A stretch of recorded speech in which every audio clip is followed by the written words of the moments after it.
là là là, que je m'ennuie, que je m'ennuie. Ah, que c'était bien les vacances en Bourgogne. Ça me manque, ça me manque. Bonjour les amis du 4 heures du sourire au quotidien. Comment allez-vous? Ah ah ah. J'étais dans mes pensées et mes rêves de mes vacances passées et futures que j'ai été passé en Bourgogne, dans la Nièvre plus précisément. Et j'ai été visiter Vézelay avec un magnifique monastère avec une cathédrale, je crois que c'est ça. Et il y avait des choses magnifiques. D'ailleurs, on a même rencontré Julien Cohen, vous savez, celui qui vend des brols, des machins, des vieux bazars là. Il a un petit magasin là de souvenirs. Ah la Bourgogne. Ah là là. Vivement qu'on y retourne. Bourgogne, tu me manques. Allez, en attendant, allons voir ce que nous avons dans notre livre blanc magique. Ah, qu'as-tu concocté aujourd'hui, mon cher livre? Ah, un...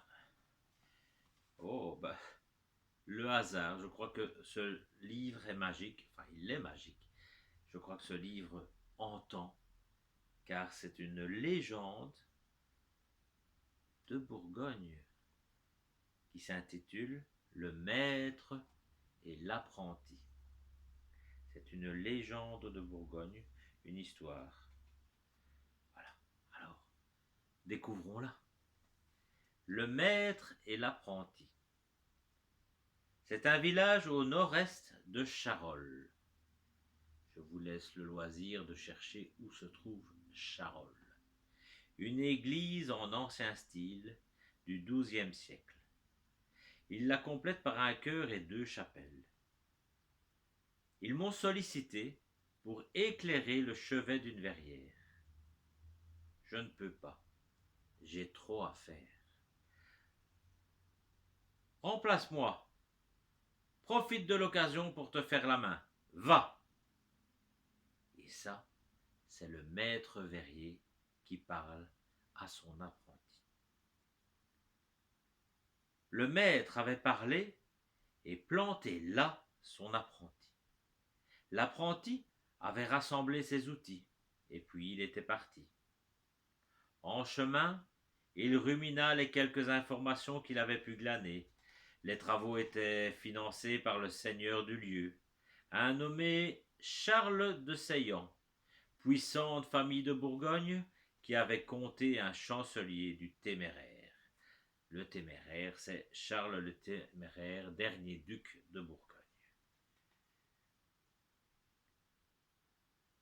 De quoi impressionner un apprenti, de quoi alimenter la fièvre de ses pensées. Une fois à Viry, cherchez où se trouve Viry en Bourgogne, il se présenta au maître d'ouvrage et découvrit l'emplacement réservé à la verrière.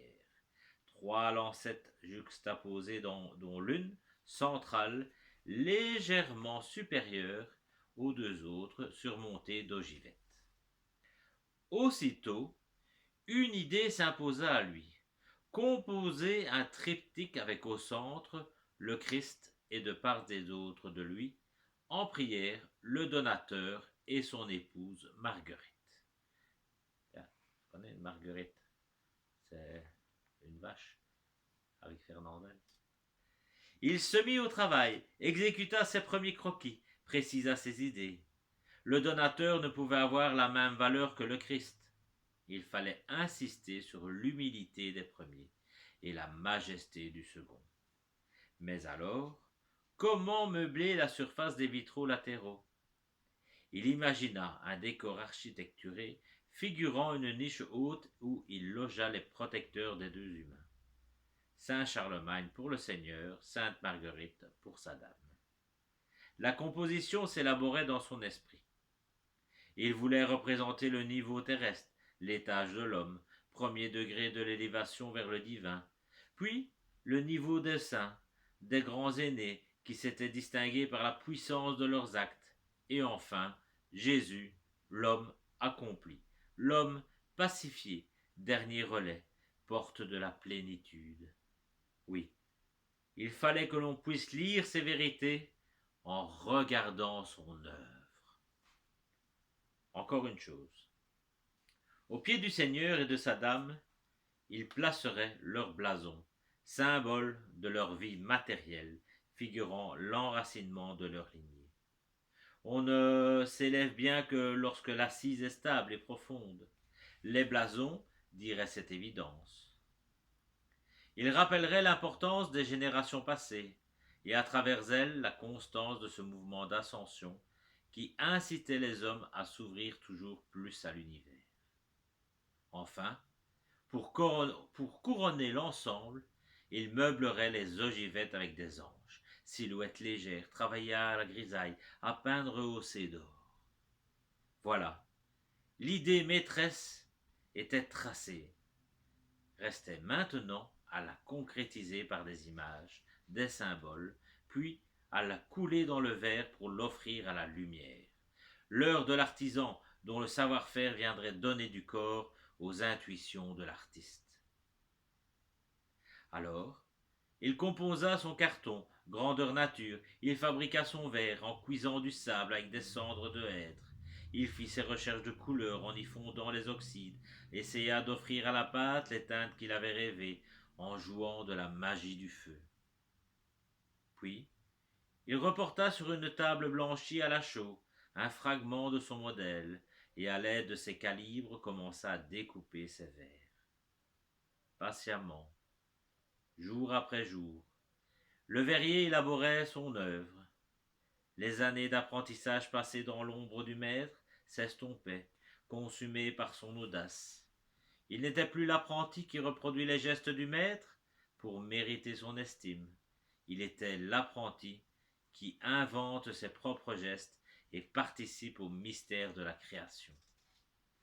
L'homme, par ses tâtonnements, par ses tentatives, se métamorphosait. Il quittait l'enfance des rudiments premiers et découvrait des champs d'immense liberté. Il n'exerçait pas un art, il apprenait à vivre, à vivre. Les mois passèrent. Le verrier exécutait sa dernière figure, les anges des ogivettes qui coiffaient la verrière. Il recueillerait l'élan qui émanait du triptyque et semblerait veiller sur lui. À ce point de son ouvrage, le verrier se sentit pris de tristesse. Pendant des mois, en effet, il avait lutté pour saisir un rêve. Mois de vigilance et d'intensité où son imagination, son habileté d'artisan, sa subtilité d'être vivant avaient été constamment aiguillonnées. Son souffle maintenant s'apaisait et sa fièvre retombait. Son œuvre s'achevait et peu à peu lui échappait. C'était un sentiment étrange. Il était rassuré d'avoir pu conduire sa création à son terme, mais en même temps inquiet. Ce feu qu'il avait senti brûler en lui, le feu qui avait fait flamber son génie, allait-il pouvoir se rallumer? Et cette œuvre qu'il avait tirée de lui, ce bouquet de nuances qui chatoyait maintenant sous les caresses de la lumière, il allait devoir s'en détacher, l'abandonner, l'oublier pour laisser d'autres œuvres l'envahir. C'est alors qu'il éprouva le besoin de signer son vitrail, comme souvent faisaient les verriers, les sculpteurs, les architectes. Et dans l'ogivette du sommet, la plus petite qui avait la forme d'une larme parmi les anges, il plaça son portrait. Et bien voilà, pour ce magnifique conte traditionnel de Bourgogne. Je vous souhaite une belle fin de journée. Pensez à prendre bien soin de vous et n'hésitez pas, rêvez à vos voyages, à vos souvenirs de vacances, vos souvenirs de d'avoir été quelque part et où vous étiez émerveillés. À bientôt, mes chers grands enfants, pour une autre histoire. À bientôt. Ciao.